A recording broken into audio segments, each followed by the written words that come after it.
Welcome student. अभी आप देख रहे हैं mathematics channel Rajendra concept of mathematics, जहां मिलते हैं आपको हायर मैथमेटिक्स से रिलेटेड अनेक टाइप का वीडियो।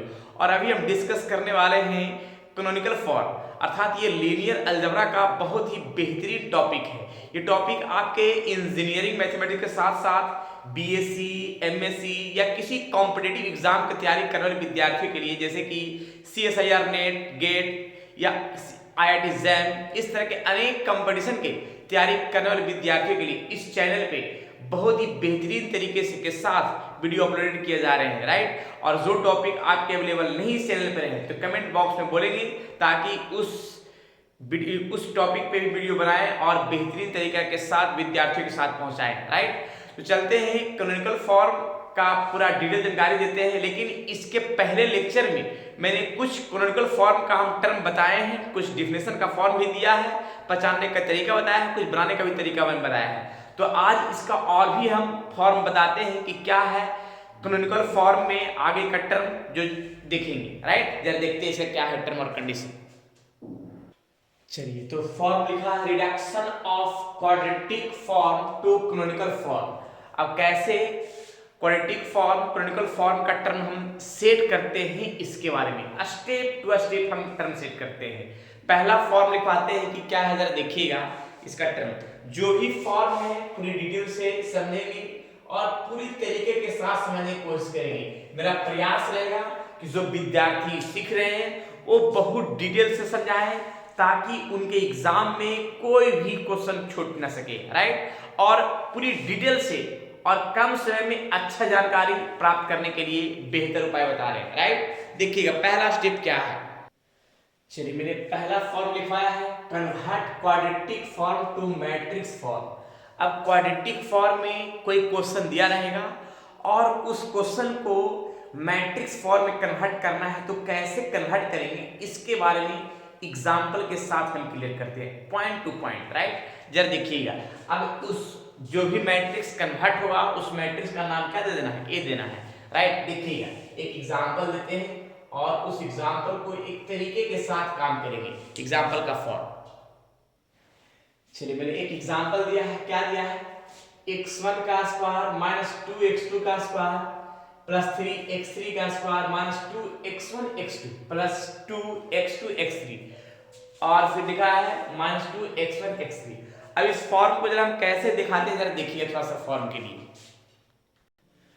तो सबसे पहले हम क्वाड्रेटिक इक्वेशन को मैट्रिक्स फॉर्म में करने के लिए सबसे पहले देखिए एक मैट्रिक्स फॉर्म का हम एक टर्म तैयार करते हैं। कैसे, जरा देखिए, एक मैट्रिक्स फॉर्म में एक टर्म तैयार किया, एक ढांचा तैयार किया है। अब इस मैट्रिक्स में एक चीज ध्यान रखना है कि x1 x2 x3, यानी इसका मतलब है कि तीन रो तीन कॉलम का मैट्रिक्स तैयार होगा। पहला रो जो होगा उसमें x1 का फॉर्म होगा, दूसरा रो जो होगा x2 के लिए होगा और तीसरा रो जो होगा x3 के लिए होगा। अब जरा देखिएगा, ये फॉर्म तीन रो तीन कॉलम के लिए है, हम यहाँ पे टर्म का हम सेट कर दे रहे हैं ऐसे। अब एक चीज ध्यान रखना है क्या, कि जो x1 होगा, और देखिए x1 का स्क्वायर, x2 का स्क्वायर और x3 का स्क्वायर, उसको डायगोनल में हम लिख देंगे। देखिएगा x1 का स्क्वायर कोएफिशिएंट कितना है, 1 है, तो यहाँ 1 लिख देंगे, कोई दिक्कत नहीं। x2 का स्क्वायर का कोएफिशिएंट -2, इसको यहाँ पे लिख देंगे, -2 इस डायगोनल पर लिख देंगे। x3 का स्क्वायर का कोएफिशिएंट यहाँ लिख देंगे, राइट, x3 का कोएफिशिएंट, राइट। तो ये फॉर्म जो है सामने दिख रहा है। मतलब एक चीज ध्यान रखना है कि जो x स्क्वायर यानी x1 का स्क्वायर, x2 का स्क्वायर और x3 का स्क्वायर का कोएफिशिएंट डायगोनल में लिखना है, राइट, एकदम कंफर्म होना चाहिए। पहला, दूसरा क्या लिखा हुआ है, ये तो लाइन मेरा यहां से यहां तक हो गया, ठीक है। फिर देखिए x1 और x2, तो x1 और x2 का फॉर्म कैसे लिखना है, तो x1 जो है इस लाइन में और x2 है इस सेकंड लाइन में। तो x1 देखिए, अब यहाँ पे का फॉर्म क्या है, -2 को दो पार्ट में करेंगे, -1 और -1, तो -1 एक यहाँ का फॉर्म लगा देंगे और -1 यहाँ का फॉर्म लगा देंगे, क्योंकि -1 और -1 तो -2 हो जाएगा, और x1 वाला लाइन लिख देना है और x2 वाला लाइन लिख देना है, राइट। फिर देखिएगा x2 और x3 का लाइन, तो x2 का लाइन ये है और x3 का लाइन ये है, तो x2 और x3, तो ये तो पता है कि x2 लाइन में यहाँ भी खाली है और x3 लाइन में यहाँ भी खाली है और यहाँ भी खाली है। लेकिन अब यहाँ पे सबसे पहले सोचना है क्या कि x2 और x3 का फॉर्म में जो +2 है, तो +2 का मतलब है कि 1 और 1 का फॉर्म, तो यहाँ पे 1 यहाँ पे टर्म सेट कर देंगे और 1 यहाँ भी सेट कर देंगे, राइट। ये वाला फॉर्म आ गया, क्योंकि 1 1 मिलकर क्या हो गया 2 हो गया। अब जरा देखिएगा, अब लाइन क्या तैयार हुआ है, तो एक लाइन ये बन गया बचा है, यानी क्या -2 x1 और x3, तो x1 और लाइन में लिखाएगा और x3 लाइन में लिखाएगा, तो बस x1 और x3 में ही तो खाली बचा हुआ है, तो उसमें क्या बचाएगा, तो -2 है, तो -2 को दो पार्ट में क्या करेंगे, -1 और -1, तो यहाँ भी क्या कर रहे हैं -1 का पार्ट कर दे रहे हैं और यहाँ भी -1 का पार्ट कर दे रहे हैं, जो x1 और x3 लाइन में लिखा गया है ये दोनों का पार्ट, एक मैट्रिक्स तैयार कर दिया है, इसका नाम मैंने दे दिया क्या A। तो यहाँ लिखा था कि quadratic form to matrix form, यानी कन्वर्ट करना है क्वाड्रेटिक से मैट्रिक्स फॉर्म में सामने दिखा, यानी एक बेहतरीन फॉर्म है और इस फॉर्म को एकदम याद रखना है पूरी तरीका के साथ। तो सबसे पहले मैंने समझाया क्या कि जो स्क्वायर का फॉर्म है उसको डायगोनल में लिख देना है, राइट। और x1 x2 है तो x1 x2 का फॉर्म लिखा, x2 x3 है तो x2 और x3 का फॉर्म लिखा मैंने, ठीक है, और x1 x3 का है तो x1 और x3 का पार्ट में लिखा, बस ऐसा ही फॉर्म है। और क्वेश्चन हम दिखाते हैं एग्जांपल में, तो ये तब तक एग्जांपल देंगे जब तक पूर्ण रूप से कंफर्म और कंप्लीट ना हो जाए, राइट। जल्द दिखाते हैं, नेक्स्ट क्वेश्चन की ओर चलते हैं। चलिए मैंने एक और एग्जांपल दिया है, इस एग्जांपल को देखिए कैसे क्वाड्रेटिक को मैट्रिक्स फॉर्म में सेट करना है, एकदम बेहतरीन तरीका के साथ। अगर ये सीख जाएंगे तो क्वेश्चन बहुत सारे बनना स्टार्ट होगा, राइट। तो कैसे कॉनिकल फॉर्म का हम टर्म सेट करते हैं, इस चीज को थोड़ा ध्यान समझना है, ठीक है। स्टेप बाय स्टेप मैं क्लियर कर रहा हूं, ठीक है ना। सबसे पहले क्या है कि मैंने बताया था कि जो स्क्वायर का फॉर्म है यानी क्वाड्रेटिक का फॉर्म है, क्वाड्रेटिक में तो एक चीज ध्यान रखिए कि पावर में 2 ही रहना चाहिए, सभी के पावर क्या है 2 रहना चाहिए। देखिए इसके पावर में 1 है, इसके पावर 1 है तो 2 हो ही गया, 1 है 2 हो गया, इसके पावर 1 भी उसके पावर 1 2 हो गया, ये क्वाड्रेटिक का फॉर्म है। और क्वाड्रेटिक का फॉर्म है उस मैट्रिक्स फॉर्म में हम कैसे सेट करेंगे जरा उसके बारे में देखते हैं। ये इंजीनियरिंग मैथमेटिक्स के जो बीटेक कर रहे हैं उन विद्यार्थियों के लिए ये सिलेबस में है, थोड़ा अच्छा समझने की कोशिश करेंगे और नहीं समझ आएगा कमेंट में भी बोलेंगे, उस पर नेक्स्ट वीडियो बनाएंगे, तरीके से बताया जाएगा और समझाया भी जाएगा, क्लियर है ना। तो देखिएगा प्रोसेस क्या है, सबसे पहले मैंने बताया कि जो स्क्वायर का फॉर्म उसको डायगोनल में लिख देना है, ठीक है। तो देखिए x1 का स्क्वायर, x2 का स्क्वायर, x3 का स्क्वायर, पहले ये 3 रो 3 कॉलम का मैट्रिक्स तैयार होगा, राइट। अब इस फॉर्म में x1 का जो है ये तो रो में है, x1 का लाइन और ये लाइन x2 का है और ये लाइन x3 का है, राइट। जिसमें से x1 का स्क्वायर यहाँ पे लिखा है क्या 1, राइट। x2 का स्क्वायर यहाँ लिखा है क्या 3 और x3 का स्क्वायर यहाँ लिखा है क्या 3, राइट। ये प्रोसेस है। अब एक चीज तो समझ में आ गया है कि जो स्क्वायर का फॉर्म उसको डायगोनल में ही लिखना होता है, क्लियर है। अब जरा देखिएगा, अब यहाँ पे देखिए x2 और x3 लिखा हुआ है, लेकिन उससे पहले x1 x2 होना चाहिए। तो x1 जैसे x1 x2 होता है ना, इसमें तो x1 x2 का है ही नहीं कोई चीज, तो समझ लीजिए कुछ नहीं तो क्या है 0, राइट। फिर देखिए x2 x3 होता है, तो x2 x3 है x2 x3, तो x2 x3 का क्या फॉर्म है x2 और x3 का पार्ट, तो x2 x3 में -2 है, तो -2 का मतलब कि -1 और -1, तो x2 -1 और यहाँ भी -1, क्योंकि ये दोनों का पार्ट ऐड करेंगे तो -2 आएगा और x2 और x3 में नहीं आएगा, राइट।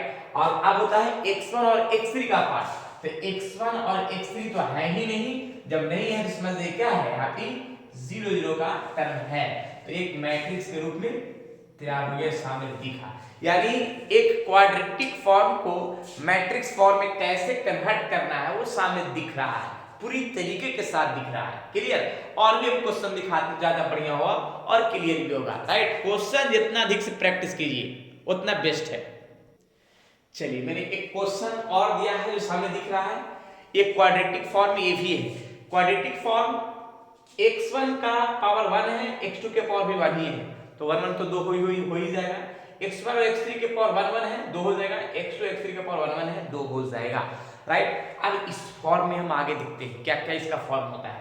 अब इसको मैट्रिक्स फॉर्म में सेट करते हैं। तो मैंने बताया था कि जो स्क्वायर का फॉर्म है उसको डायगोनल में लिखना है, लेकिन ये सब में तो स्क्वायर था लेकिन इसमें स्क्वायर है ही नहीं, जरा देखिएगा।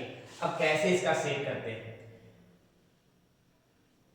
प्रक्रिया आसान है, बशर्ते दिलो दिमाग पर समझना है, ज्यादा बढ़िया होगा। स्क्वायर का टर्म डायगोनल में लिखा आता है, लेकिन स्क्वायर नहीं है तो समझ जाइए कि उस फॉर्म के स्थान पर 0 है, राइट।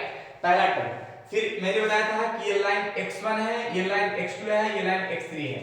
तो x1 और x2, तो x1 मेरा कितना है, यहाँ पे x1 x2 यानी 2 है, तो 2 जो है दो पार्ट में 1 और 1 मिलकर बनता है, तो यहाँ पे का पार्ट 1 और यहाँ पे पार्ट का 1। फिर देखिए x1 x3 है, तो x1 और x1 यहाँ होता है और x3 यहाँ होता है, लेकिन उससे पहले x2 और x3 है, तो x2 और x3 का पार्ट क्या होगा, x2 और x3, तो x2 मेरे तो यहाँ होगा, ठीक है, और x3 यहाँ पे होगा। तो हम ऐसा करते हैं कि x2 और x3 में पहले मेरा क्या है, एक 2 है, तो यहाँ 1 लिख देंगे और यहाँ भी 1 लिख देंगे, राइट। अब देखिए x1 और x3 का पार्ट आता है, तो x1 यहाँ और x1 और x3 का लाइन ये है, तो इसमें मेरा 2 लाना है, तो 1 1 2 हुआ, तो यहाँ भी 1 और यहाँ भी 1 का पार्ट। एक मैट्रिक्स फॉर्म का तैयार हुआ जो क्वाड्रेटिक से मैट्रिक्स फॉर्म में हम सेट कर रहे हैं, राइट। तो इस तरह से मैट्रिक्स टर्म क्वाड्रेटिक से सेट कर सकते हैं, जो सामने दिखा। और एक क्वेश्चन हम देते हैं, उसका कमेंट में आंसर बताइएगा, जैसे बताना होगा बनाना है, राइट। तो देखते हैं इसका आंसर क्या हुआ, कमेंट में बताइएगा। एक क्वेश्चन देते हैं, राइट। चलिए, मैंने एक क्वेश्चन दिया है, इस क्वेश्चन का सामने मैंने 4 ऑप्शन दिया है, और चारों ऑप्शन में से कौन सा ऑप्शन होगा ये कमेंट बॉक्स में बताइएगा कि कौन सा ऑप्शन होगा, राइट। तो मेरा ये फर्स्ट फॉर्म है, convert quadratic form to matrix form A. उस मैट्रिक्स को क्या मान रहे हैं, ए नाम दे देना है, ठीक है। कन्वर्ट करने का तरीका एक क्वेश्चन भी है। अब जब सेकंड स्टेप क्या होगा, जब हम सेकंड स्टेप बताते हैं, राइट। चलिए नेक्स्ट। चलिए सेकंड में मैंने लिखा है क्या, देखिएगा, find eigen value and eigen vector. अब आइगन वैल्यू आइगन वेक्टर, तो आइगन वैल्यू आइगन वेक्टर निकालने का तरीका मैंने बहुत सारा क्वेश्चन बताया है और बहुत सारा इसका टर्म और कंडीशन बताया है। इसका प्लेलिस्ट में लगभग 11 वीडियो अपलोड किया है इस पर, आइगन वैल्यू निकालने के लिए और आइगन वेक्टर निकालने के लिए। तो जो विद्यार्थी अगर नहीं पढ़े हैं आइगन वैल्यू आइगन वेक्टर का, तो जा करके प्लेलिस्ट में चेक करेंगे, कहीं ना कहीं आइगन वैल्यू आइगन वेक्टर का वीडियो मिल जाएगा, क्योंकि मैंने उस पर बहुत सारा वीडियो बनाया है, ठीक है। तो आइगन वैल्यू आइगन वेक्टर निकालना है, क्योंकि आइगन वैल्यू जितना रहेगा उससे प्रत्येक से आइगन वेक्टर निकालना है, राइट। तो सेकंड पोजीशन है, क्लियर है। बहुत सारा उसका वीडियो है, नहीं मिलेगा कमेंट में बोलिएगा, हम भेज देंगे, राइट। चलिए, तो ये हो गया सेकंड नंबर। थर्ड नंबर में क्या है कि find the modal matrix. Third में फाइंड द मॉडल मैट्रिक्स। अब देखिए मॉडल मैट्रिक्स क्या है, मॉडल मैट्रिक्स का नाम हम P दे देंगे। देखिए मॉडल मैट्रिक्स क्या होता है ना, कि जो हम आइगन वेक्टर निकालते हैं, आइगन मान लिया आइगन वैल्यू मेरा 3 को आया है, तो 3 को जब आइगन वैल्यू आया है तो 3 को आइगन वेक्टर मेरा आएगा जो कॉलम में लिखा हुआ रहेगा।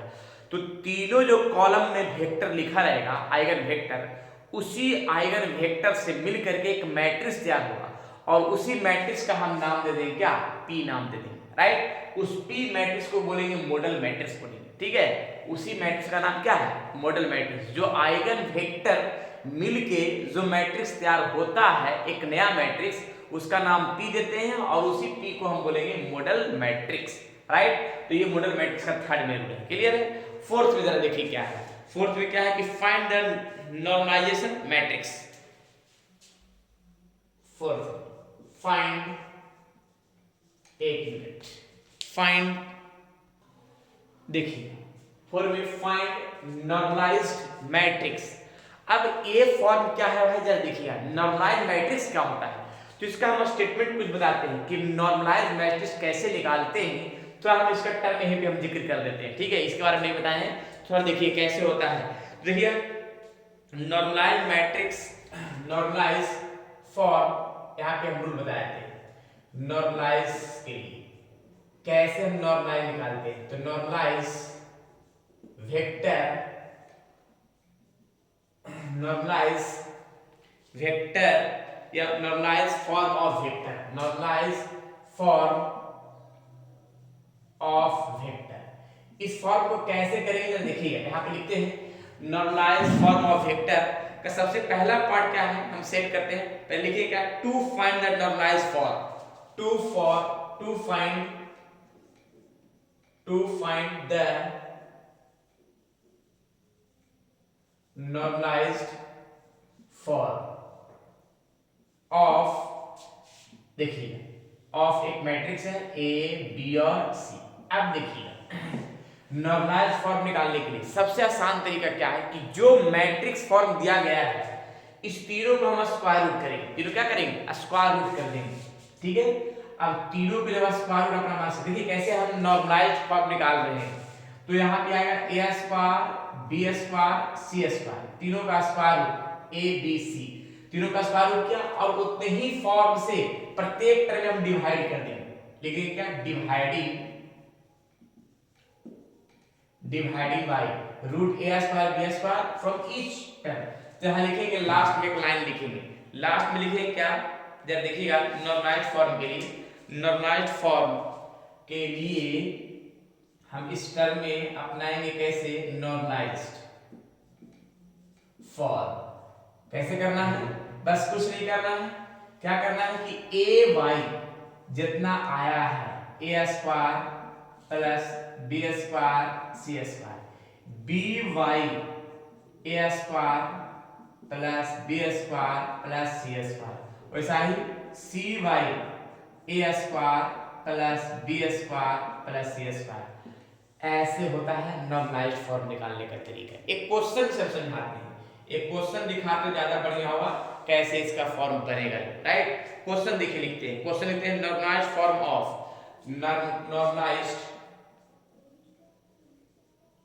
नॉर्मलाइज्ड फॉर्म ऑफ, देखिए एक देते हैं फॉर्म 1 2 3। अब ये एक नॉर्मलाइज्ड फॉर्म एक क्वेश्चन में दिया, अब इस क्वेश्चन को हम बोल रहे हैं कि नॉर्मलाइज्ड फॉर्म में बनाना है। तो बनाने का सबसे बढ़िया तरीका क्या है कि जो दिया गया है उस फॉर्म को स्क्वायर रूट करना है, जो दिया गया है उस फॉर्म क्या करना है स्क्वायर करके ऐड करके रूट कर देना है। तो कितना आ जाएगा इसका फॉर्म, तो 1 आएगा 4 आएगा 9 आएगा, कितना आ जाएगा 14 आ जाएगा, ठीक है। अब जितना आएगा उसी फॉर्म को प्रत्येक टर्म में डिवाइड करना है। देखिए क्या लिखा है यहाँ पे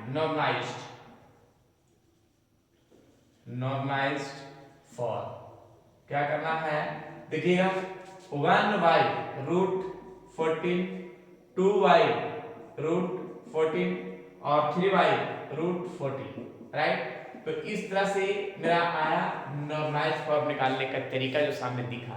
तो मैंने ये फॉर्म नहीं बताया था, इस फॉर्म को मैंने बताया जो सामने दिखा, कैसे नॉर्मलाइज्ड फॉर्म निकालते हैं वो सामने दिख रहा है, ठीक है। तो मैंने जो स्टेप बाय स्टेप टर्म को समझाया है वो क्लियर होना चाहिए।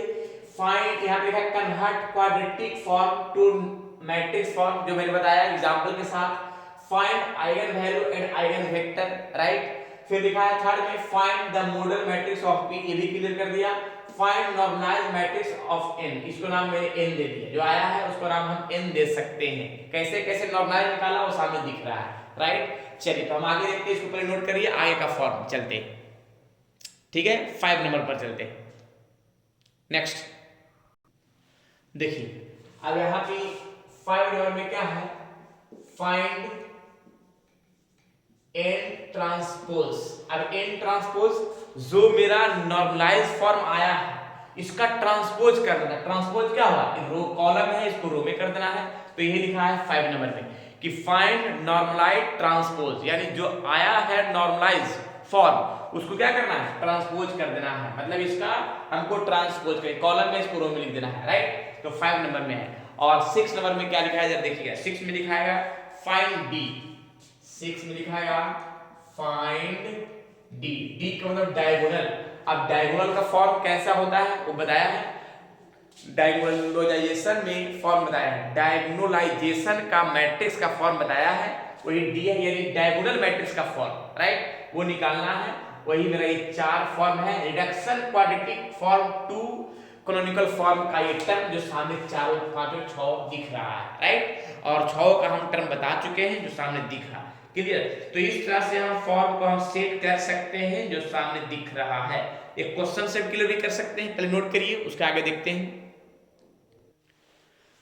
चलिए थोड़ा सा हम क्वेश्चन दिखाते हैं इस पूरी प्रक्रिया पर, क्या क्या कैसा कैसा टर्म बनेगा तो ज्यादा बढ़िया होगा, राइट।